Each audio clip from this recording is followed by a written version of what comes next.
अबे वो रियल में है नागिन, बिटिया खा ली तो बाका नहीं तसल्ली है, तो नहीं सगुन ते बैठ जाए। अबे वह एक आधे काको फिर खाई है, तब वो काको तब वो का सुकून मिली है। राधा, हाँ राधा। जो जिसकी वजह से रश्मि की मौत हुई है, वो उसका आखिरकार जो है जिम्मेदार कौन है?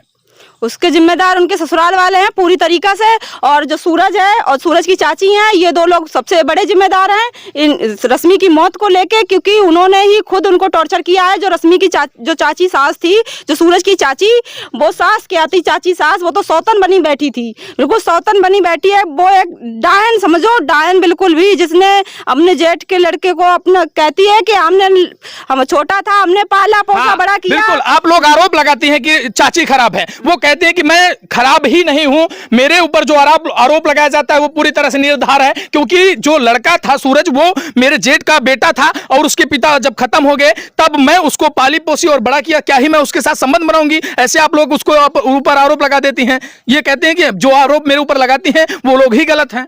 ये तू खुद अपने आप से पूछ, जो सूरज की चाची है उससे हम कहते हैं तू पहले खुद अपने आप से ये बात पूछ के जो आरोप हम लोग लगा रहे हैं वो गलत है, सही गलत है कि सही है, क्योंकि तूने तो खुद ये बात सूरज से कही है कि जो ये किस्सू के, जो किस्सू नाम था, कि पहले ईसू नाम, क्या है ईसू नाम, किस्सू, कहीं किस्सू के नाम पहले पूरी खेती कर, जो भी खेती है उसका हिस्सा पहले किस्सू के नाम कर, जो तूने एक ही में पैदा किया है, दूसरा बच्चा तू पैदा करने जा रहा है। तब जाके वही बात को लेकर के ये सूरज ने रश्मि के पेट पे लात रख दी थी, जिससे रश्मि को जो बच्चा था वो पेट में ही खत्म हो गया था, और जिसके बाद भी सूरज ने कोई भी उसको ना दिखाया, ना कहीं दवा लिवाने गया कि उसके बाद में जो दिक्कत आई है। उसने तो यही सोच दिया था, क्योंकि बच्चा पेट में खत्म हो गया, जहर फैलने लगा, तो वो सोचे तो मर जाए, ये तो ठीक है, पहले से उन्होंने सोच के रखा था कि ये मर जाए। लेकिन वहां से कैसे भी करके राधा दीदी उनको वहां से बचा के लिए आई, उनका फिर इलाज कराया। लेकिन बाद में जो फिर केस भी थोड़ा चला, तो उन्होंने समझौता करके वो अपने आप से ही सोचा कि बहला फुसला लिया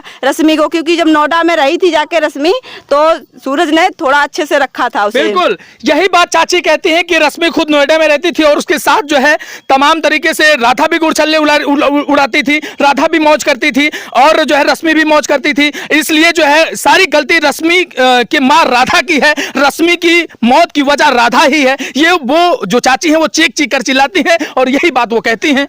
वो तो अपने बचाव के लिए राधा दीदी को और उनके रश्मि को गलत ठहरा रही हैं। और रही बात मौज की, तो एक जो लड़की है वो अपने पति के साथ रह रही थी, वो अपने चाहे कैसे भी रहे रश्मि, वो तो वहाँ सुख शांति से तो रहेगी ही, मौज से रखने के लिए ही तो बिटिया की शादी की जाती है कि वो खुशी से और अच्छे से रहे, तो इसलिए कहिए। और जो राधा दीदी को ये तो उनके ऊपर गलत आरोप लगाए जा रहे हैं। और यही चीज़ कि जो रश्मि है वो अच्छे से रह रही थी नोएडा में, इस चीज़ को लेके जो सूरज की चाची थी इसे बहुत ज़्यादा जलन भाई, बहुत ज़्यादा दिक्कत भाई, जिस वजह से जाके इन्होंने ये षड्यंत्र रचा कि जाके अब रश्मि की जिंदगी में जहर घोला जाए, ऐसे मारा पीटा जाए, फिर बहुत ज़्यादा ही टॉर्चर किया गया, मारा गया रश्मि को, बहुत मारो पीटो।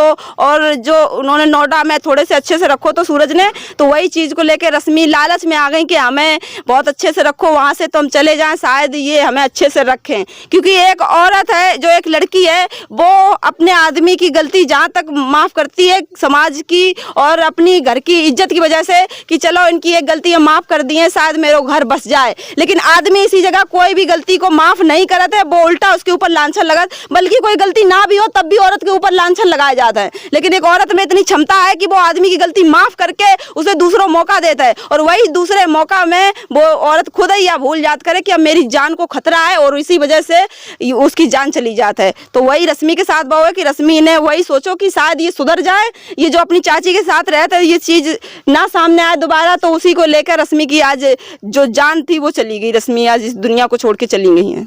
रश्मि, मैं कहूंगा कि आप कैमरे के सामने हैं, सही सही अपने दिल पर हाथ रख के कसम खाइए और ये बताइए कि आखिरकार रश्मि की मौत का जिम्मेदार कौन है, और जो है उसे सजा मिलनी चाहिए कि नहीं मिलनी चाहिए? रश्मि जो है, रश्मि की मौत का आखिरकार किसके कारण कैसे? आप दिल की बात कर रहे हैं, आप दिल की बात कर रहे हैं, हम इनकी कसम खा रहे हैं, जब मेरी कसम खा रहे हैं कि मतलब सच्चाई रश्मि को मिलना चाहिए, मरते दम तक क्या कहेंगी? मरते दम तक के कहिए रश्मि कन्या नैना ते राधा नैना हमारे घरे काको जात रहन नहीं दो, नैना ना नन रहन दो मेरे खिना, ना निवादा ना नोएडा, कौन नहीं रहन ना कुछ नहीं हो। तो इसके जिम्मेदार कौन है फिर? राधा है या सूरज है। अब तो रिपोर्ट है अइबे के ना। पीएम रिपोर्ट आने के बाद सब मतलब प्रमाण हो जाएगा कि कौन पानी का पानी हो जाएगा, कौन गलत कौन सही। हम तो अब मतलब हम तो गलत साबित अपने आप को कर रहे हैं। अगर सूरज की मेरी गलती है, मारा कूटी की आ रही रिपोर्ट मैया, राधा हम पे फोन कराए या फोन नहीं तो वीडियो के ना का को जब बना के बता मैं, हम सूरज का यहाँ खुद पकड़ी चला घर वाले से पूछ के कि सूरज मेरे दोषी है। और बताओ उनके संग हम क्या कर सकत। बिल्कुल नाम लिखाने से कुछ नहीं होता। हाँ। नाम आपको हम लिखाए न जाए, लेकिन उसके मतलब रिकॉर्ड तो देखे जाए कि बिल्कुल बेवजह हम फांसी दे जाए, फांसी पैसे नहीं चढ़ाए। जो बाको दोषी है तो उसे सजा मिलनी चाहिए, मिलनी चाहिए, मिलनी चाहिए। बिल्कुल मामले की जांच पड़ताल प्रशासनिक तरीके से हो रही है। मामले में जिस तरीके से जांच पड़ताल हो रही है उसके बाद जो रिपोर्ट आती है उसके बाद फिर जो है कौन दोषी होता है कौन नहीं होता है ये देखने वाली बात है। न्याय दिलाओ, आप जहाँ चीज को निराकरण निकालो, जो दोषी है उसे सजा मिलनी चाहिए, मिलनी चाहिए, मिलनी चाहिए। आखिरकार ऐसा राधा क्यों करेगी, क्यों काला जादू करेगी अपनी ही बेटी पर? वो तो कहती थी कि काला जादू मैं करती तो अपनी बेटी को बचा लेती, अगर मेरे पास शक्ति होती, मेरे पास भभूति होती, मेरे पास काला धागा होता तो मैं अपनी बेटी के पास बांध देती और मेरी बेटी जो है अभी इस दुनिया में रहती। आखिरकार मेरे पास काला जादू है ही नहीं। ये लोग जो आरोप लगाते हैं ये निराधार है, गलत आरोप लगाते हैं हमारे ऊपर कि हम काला जादू करते हैं। हाँ तो ये हम ये भी मानते हैं राधा कि अगर हम गलत आरोप उनसे लगा रहे तो कौन ऐसा आज के युग में लड़का है जिसे पाल पोस कर बड़ा किया और वो अपनी मतलब चाची के साथ दुष्कर्म करे। आप ये भी हम भी कह रहे हैं, इसे मानिए। फिर जी क्या कह रहे हैं? हम ये कह रहे हैं अगर यहाँ तक की बात है और ये लोग मानने को नहीं तो भैया सबसे पहले सोनू से पूछी जाए, सोनू से पूछी जाए कि सोनू जी तुमने जब वीडियो बनाई है यहाँ और ये आए थे, हम लोग तो चैनल के बारे में जाना नहीं, सोनू जब यहाँ वीडियो बनाना है तो सोनू ने पूरी हकीकत बताई, तो सोनू से ही बात पूछी जाए कि इनकी मम्मी के हैं या नहीं है। और 4 महीने जो पहले कोर्ट मैरिज की है राधा, अभी कोर्ट में फैसला भी नहीं हुआ इन लोगों का, ये कहाँ की मतलब सच्चाई है? 4 महीने पहले कोर्ट मैरिज हुई है तो राधा का भाई ये फैसला नहीं हुआ, तो भैया हम उनकी कहानी कहाँ तक बताएं? चाची पर आरोप लगाए या हम पर लगाए, मेरे घर वाले पर लगाए, उनके आरोप जाटम सब सही है, सब सही है, जो वे कहा सब सही, हम लोग गलत है। चलो उनकी बिटिया खत्म हो गई है, वे गम्मा चाह जो कुछ आरोप लगा ले मैं भाई अकेले सब वे काको जब वे नहीं बनी रही है, हम जाना था नया आरोप, पर जो हम बता रहे हैं सब सच है।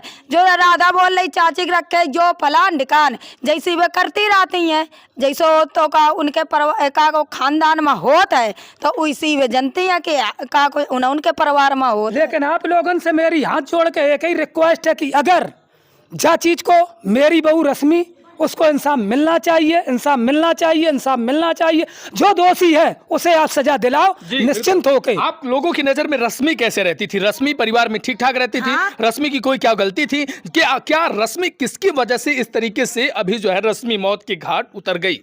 अब रश्मि 6 महीने तो मेरे साथ में आती नहीं, और न रश्मि के मतलब हाल हकीकत हम बता दें कि रश्मि कैसे रह रही थी, रश्मि क्या कर रही थी। जब 6 महीना से मेरे अगर कोई रश्मि को लेन देन हो तो जा चीज की आपके हम जानकारी दे देते। संस्कार रश्मि के कैसे थे? आती थी मुलाकात? हमारे यहाँ अच्छे संस्कार थे, हमारे यहाँ संस्कार अच्छे थे। मेरे जिन्हें लड़का हमने पालो तो बाने पैर नहीं छुए, तो रश्मि आई तो इनके पैर हाल छुए, बाने सम्मान करो और बाप प्रेरित होकर सामान ले गई। इसके बाद उसका बोलना चलना बिल्कुल उसने बंद कर दिया। अच्छा नंते मेरे घर से सामान लेके निकल गए हैं, फिर ये दोनों लोग मियाँ बीवी हम पे संबंध नहीं रखो, कुछ भी नहीं, ना फोन